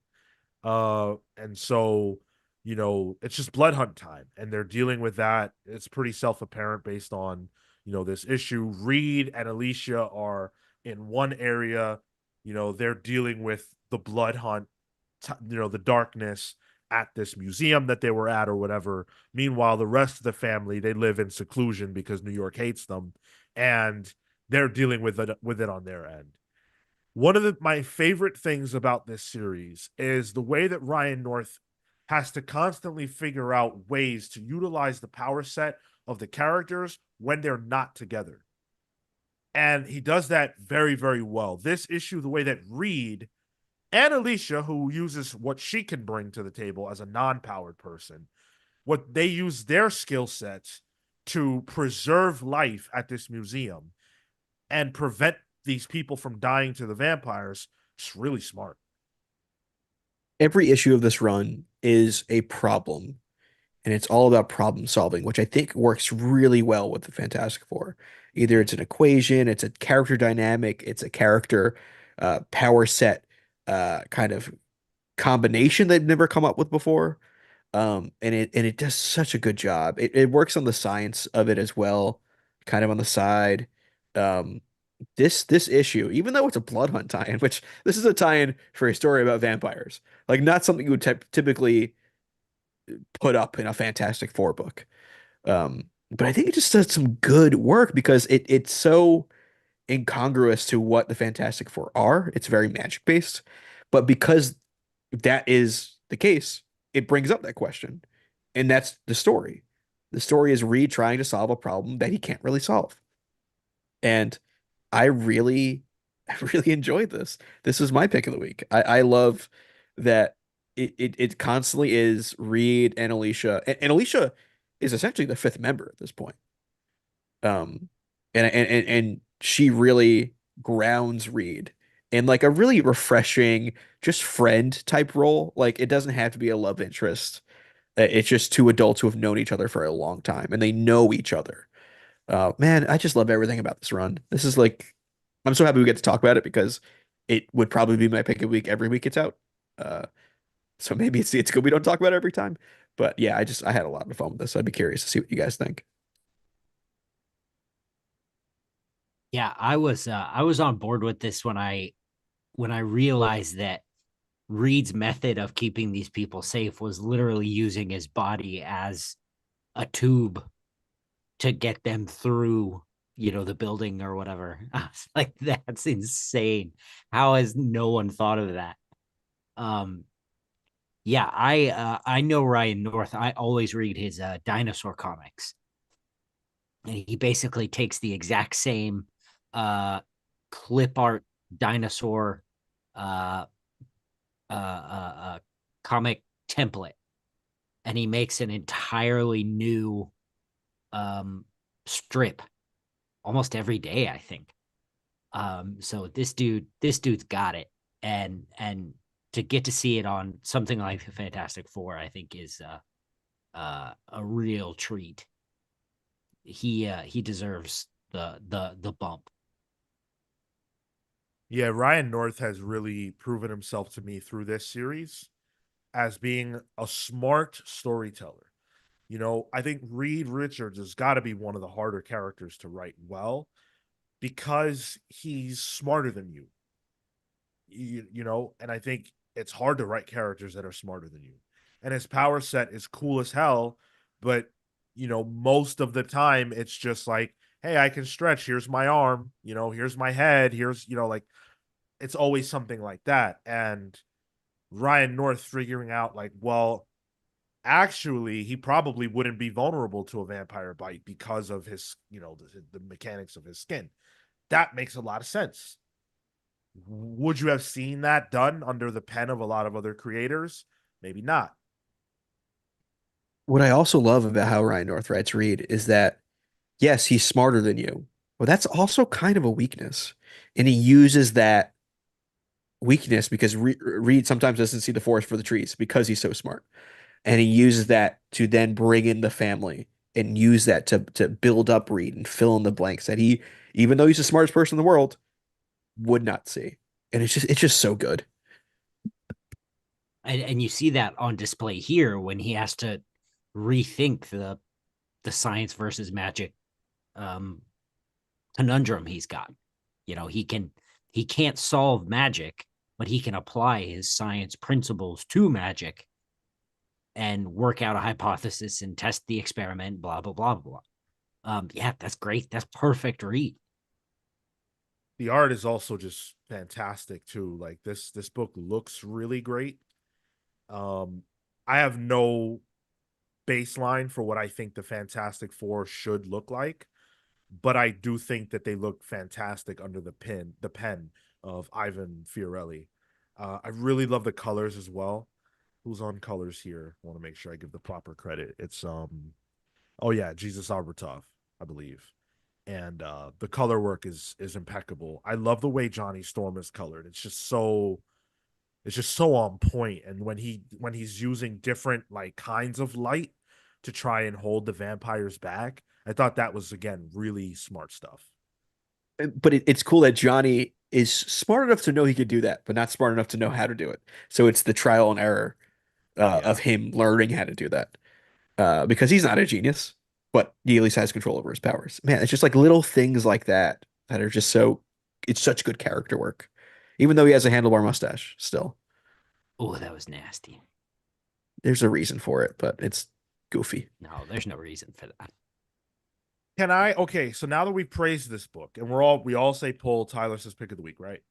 Yeah. Okay. And actually, before I get into my rant, Cale, is this a book that you are interested in reading going forward? Yeah. Yeah. Okay. All right. Keep that in mind. Chat, do you guys read Fantastic Four? I've seen some people saying it. Tilo says it. Tilo says FF is consistently the best comic out there. Mm. I see a lot of praise for the cover. That's a no-brainer. Alex Ross, right? Oh, and the dynamic, didn't know I couldn't say this word. Dynamicism. Sure. The cover's dynamic Yes. in a way that a lot of Alex Ross um paintings look still. Like compare it to the Thor one, right? Like it looks like a painting of two guys sitting in a crowded bar, right? But this one looks like stuff is happening. His work on the Fantastic Four covers is really good. Ever since it was Fantastic Four, the Yeah. book he did, his own book. He's been doing the covers for this as well. Full He's been circle. doing some really out of the box stuff for him. Friend Lation's got FF this week just because of the cover. And I totally get that. Yeah. For a cover to get you to buy the second issue of a tie-in comic. Yeah. That's impressive. Now my rant. All right. Go on, Queen. So presumably from when Blood Hunt began, Marvel, Jed McKay, everybody was aware that it would end with Doctor Doom becoming the Sorcerer Supreme and being the one to solve the problem. We can all agree to that. In an event where Doctor Doom is going to end up being the savior and also the now ruler over Marvel or the big bad, wouldn't it make sense to have the Fantastic Four play any level of role in the event itself? Wouldn't it make sense for Reed Richards to be on a page in that book to show his reaction to this? Wouldn't it make a lot of sense to show that Reed could not solve the Blood Hunt problem, but that Doctor Doom could, and how he feels about that? Hmm. Hmm. Hmm. I sort of feel like if Reed is in the room, it's not going to work. I Blood think Hunt. Doom. I think Reed will like look at Strange and go, "Hey, don't do that. Don't stop it. Don't do Not that." to be in the room, to be a part of the event. To have Yeah, yeah. That's sort of where my thing falls apart. I think I agree with you. It is weird that that part especially is in a tie-in, but it also makes sense to me that at the end of this, Reed is he feels defeated because his device wasn't the thing, to a degree. But yeah, the absence I think is felt. So on paper, I agree with you, but not on paper. Blood Hunt tied into all the books Jed McKay was writing, and Jed McKay's not writing Fantastic Four. So like that I can see. being. He's not the one writing Fantastic Four. And honestly, Doom isn't really that part of Fantastic Four. He had like an arc here or there. Come on. And I know historically that's the Fantastic Four villain. That's the guy. But Doom is also kind of just a Marvel Universe guy at this point. Like after Secret Wars, him and Reed had their thing, and I think he's just like the big bad of the MCU, really. Or sorry, the 616, which I guess is the MCU. I don't know. But like I get it, but I don't. I don't understand how you couldn't get it. Bendis wasn't writing all the characters that he was using in his events. Mark Miller wasn't writing all the characters in Civil War. Like, it's not hard. But you just listed two writers that are better than Jeff McKay. Well, hey, I'm talking about what should be. If if you sit down and plot an event and you decide that Doctor Doom is going to be coming out of that on top, Reed Richards should probably be somewhere in that book. That's like common sense. And I just don't understand how you don't do that common sense thing. Yeah. No, I think you're right. Chill says should be, yes, we all agree, but Tyler just didn't agree. So that's why I'm saying these things, because I don't understand. Beast Lab Rat says, do y'all go ahead? Sorry, he hit mute. He hit unmute and he went, I could fight here, but actually I don't agree. So I won't fight here. No, I'm just too hungry. Beast Lab Rat says, do y'all think North will be on the book when the marketing for the Fantastic Four film is heating up? I feel Marvel would want a new #1 to get fans to cross over near the film. I think that North has had a generally celebrated, consistently good run that Marvel will reward him for, but that reward may not necessarily be getting to be that guy when the movie is coming out. I highly suspect there will be a new #1, especially because that is some time from now. I don't think Ryan North will still be writing this comic in a year when FF is allegedly releasing. So I think he'll be moved up, but I don't think he will get that job. Movie tie-ins the job. That would be so funny if it was him. Yeah. All right. So, big week of Marvel books, no DC books whatsoever. I think largely what we've read, pretty good. Can't complain too much. We did, but what we complain? What did we pass on? Blood Hunt. Blood Hunt. Yeah. We complained a lot about Ultimate Spider-Man. But we all pulled it. I only had problems with the idea of the 1 month skip. Because nothing is going to happen. We're not going to see the build, the payoff of that last page. That's my biggest issue. As a comic, I thought it was pretty solid. And frankly, if I could guarantee that the next issue was going to pick up directly from that, could have been in my pick of the week conversation. Yeah, the way you spoiled that whole conversation, not spoiled in the sense of you told the ending or whatever, but like ruined the mood by, dropping that bomb was like I don't know, legendary. Like the only reason why we made that face, by the way, was because your audio tweaked. I know, I caught it. Yeah. Beast Lab Rat says, should the Fantastic Four be connected to what the Maker is doing? No, because the Maker is doing things that are not happening in 616. But you know what Marvel did do, Beast Lab Rat? And Ultimate Invasion, #1, right before the Maker jumped over to the new universe, who did he see? He saw Reed. Oh. It's common sense that's what you would do, right? Right? Get it? CW Gordon says it's not just a month skip, it's the fact that basically a single scene per month. I hear you. Yeah. And by the way, Beast Lab Rat, I wasn't trying to be condescending to you, just the general idea of the question, because it's plain as day that if you have a supervillain getting something good for them, their superheroes should have something to do with that. Hmm. So no, I don't think the Maker and Reed need to cross over, but Marvel and Hickman knew well enough to have them appear together in the first issue of Ultimate Invasion. So, um, CW Gordon says 616 Reed and Maker also don't have 60 years of history together. Right. The Maker is not a Fantastic Four villain. He just happens to be Reed Richards. He's a villain of the Ultimates, which doesn't exist anymore. So that's a part of why the Maker and I can't remember his name, but that's a part of why the Maker doesn't really feel like he has a place in 616, and he kind of floundered after he was introduced in 616 because he didn't really have an adversary.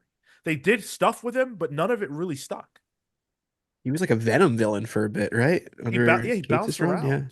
He was in New Miles too. Avengers. Yeah. Yeah. Yeah. Oh yeah, he was in New Avengers. Yep. Under Ewing's pen.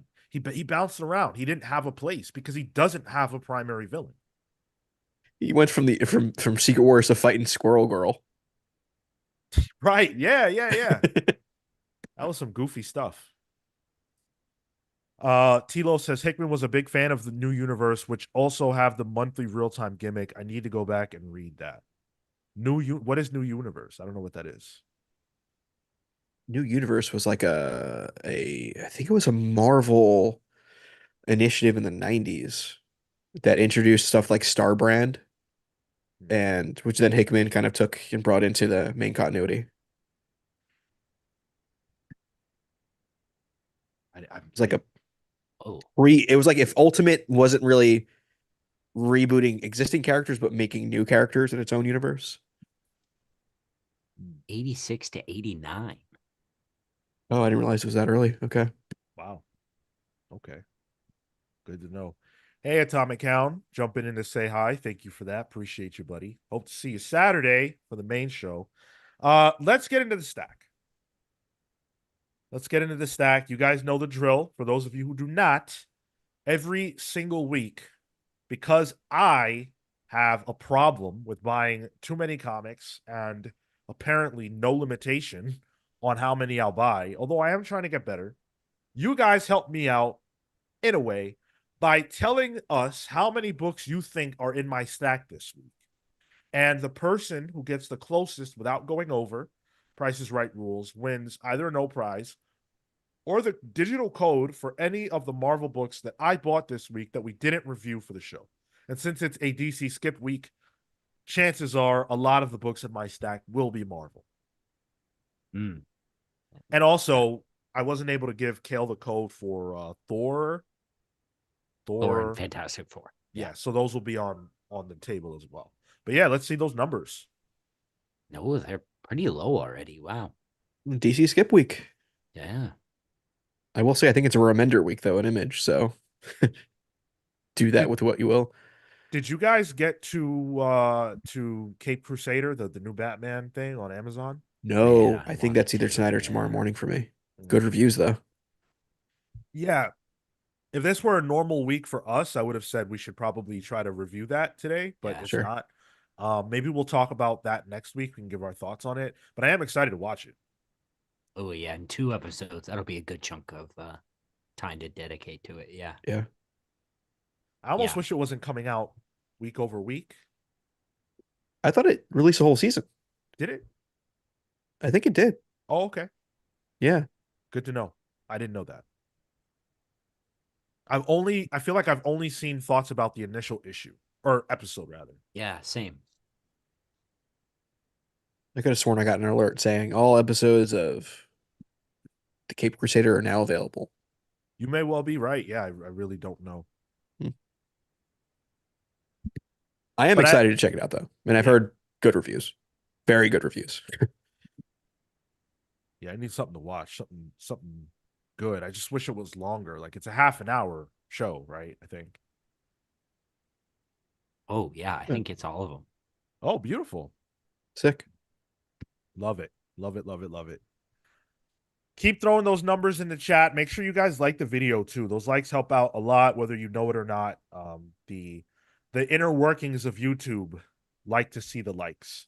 So we like to see the likes. Yeah, let me get a 13 on this week for me. That's what I'm gonna throw out there. Okay. Oh, interesting. You're tied with Justin. Hey, great minds. Oh, and Aaron.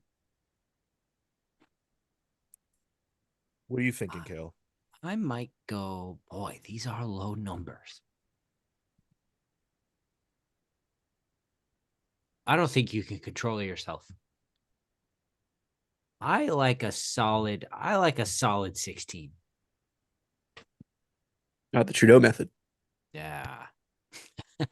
That could easily be like a scientific theory or method, like It's like the Kobayashi Maru. It's the Yeah. Trudeau method. Yeah. if I ever get to put something out, I'm going to somehow use the Trudeau Yeah. method. It's going to have to get used.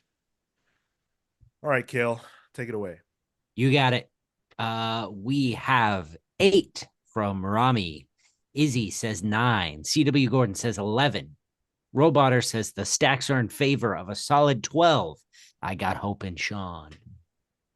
Friendlation says 14. Hound says 10. Triple Ho copied my answer. How dare you? With 16. Just kidding. You put it out there. Aaron says 13. Tektronic says 8. Justin says 13. Chill says 12. James Jones says 10. And Aaron said that 13. He's hoping to get that 2 in a row. Ooh, okay. All right. I like that. Let's see. We've got the 5 that we did for the show, as you guys know. So we're starting from 5. We have Amazing Spider-Man number 54. Look at this sweet cover. It made Vulture look cool. Yeah. I Ooh, think this is is that a Is that a Delano. Gabriel Dotto? Yeah. Yeah. Okay. We said the same thought. Mhm. Beautiful stuff. Look at Craven there in the cut. That's what made me think Delato. It's the lighting that he does. Oh yeah, it's for me. It's he's really unique Spider-Man eyes. That's what does it Oh, for that me. too. I can spot Yeah. his art anywhere by the Spider-Man eyes. Yep. Gromit's number 3. I caught up. I'm having fun with that. It's a good book. Yeah, quite good. Department of Truth number 24. Forgot that was this week. Okay. One of the best, bar for bar, one of the best comics on the stands, I think. Saga number 67. Oh, okay. I'm gonna There's a catch up, but this is one of those books that I have not gotten to. Just no heat behind it. there's a good discussion to be had in the fall off of Saga. The saga of saga. Sure. There you go. Grimm number 19. You catch up with that one yet, Sean? No, indeed. Okay. You're in for a treat though. It's good. Not too far behind. I'm only like 7 issues behind. That's it. Whoa. Wait, 10. you're telling me 10. Okay. You didn't pick up What If Donald Duck Became Wolverine? I very nearly did, and I'm not gonna lie to you, but I was like, you know what? There's no reason. And I almost picked up the Uncle Scrooge Infinite. Oh no, that didn't come out this week. That must have been a reprint. I did buy that. That's probably a reprint. Yeah. You bought Yeah. the first issue. Yeah. Yeah. That's Hound and James Jones. Woo. Okay. James Jones is good at this. I feel like he's a Yeah. perennial winner of this. Yeah. Got his finger on the pulse. Numbers guy. The Black Web. I'm telling you, it's a thing. Thank you guys for playing. I always appreciate the engagement. You guys are great. The Beast Lab Rat says if Sean got 16 on a 5th Wednesday, then he has a problem. Yes. I know what you guys think. All right. I know that I sell it by telling you I have a problem, but I'm doing better. I am doing better. I must say. CW Gordon says, I knew it was 10, but had no faith in you, Sean. My mistake. Rough, Damn, CW Gordon, we've been rocking for a minute here. What's up with that? Listen, you run a whole ass comic book podcast. We're supposed to believe you bought 10 books only. All right. I'm real quick, and then we're gonna get out of here. I'm gonna go through this list and tell you what I have dropped. All right. It's not Oh, gonna take yeah. forever. All right. So I dropped X-Men Era of Apocalypse. The first issue was enough for me. I said, I'm out. Not doing it. House of Slaughter, I already told you guys, I've read 0 of those. I have like 22. 22 times 4 is the amount of money I spent on this book to read 0 copies. That's bad. That's fucking disgusting. $88. I hope no one in my family listens to this. The benefit, you're supporting art. All right. We'll go with that. Sure. So hopefully at least the creators listen to it. Yeah. Midnight Suns, Blood Hunt. Look, I really wanted it. It's Brian Hill. I said no. Yeah. I said no. Okay. I didn't do it. So those are the ones I dropped. So if I had picked those up, then this would be it'd be a little bit worse. What was that? 13? 13. So 13? Yeah. Yeah. Honestly, 10 is a fine number in my book. That's like a normal comic book fan number, I feel. Yeah. Exactly. Roboter says if Sean gets down to a single digit, we need a celebration and are banned from telling Sean that he has a problem.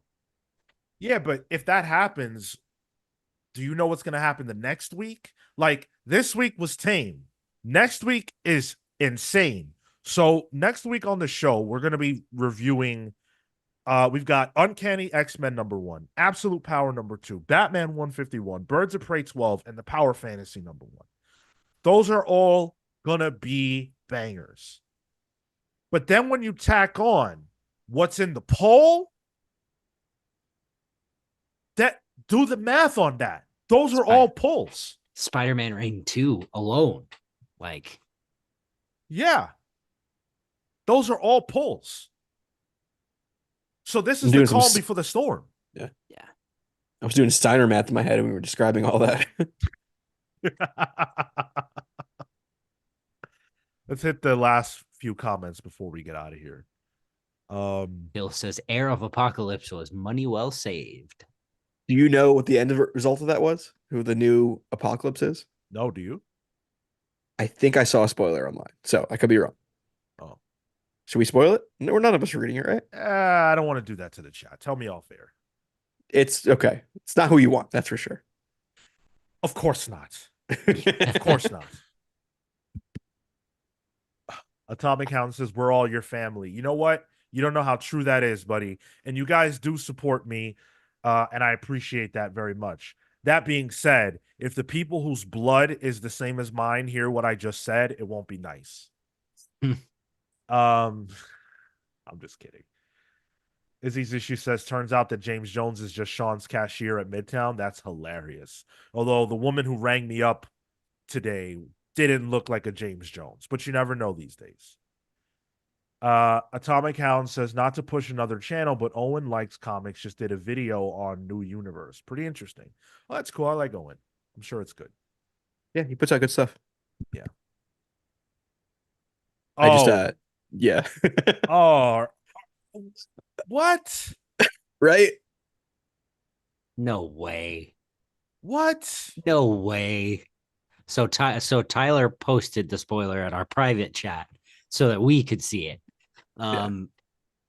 Should we? Okay, let's offer it. Do you? No. We're gonna drive people to the Discord. I'll post on the Discord on a spoiler note.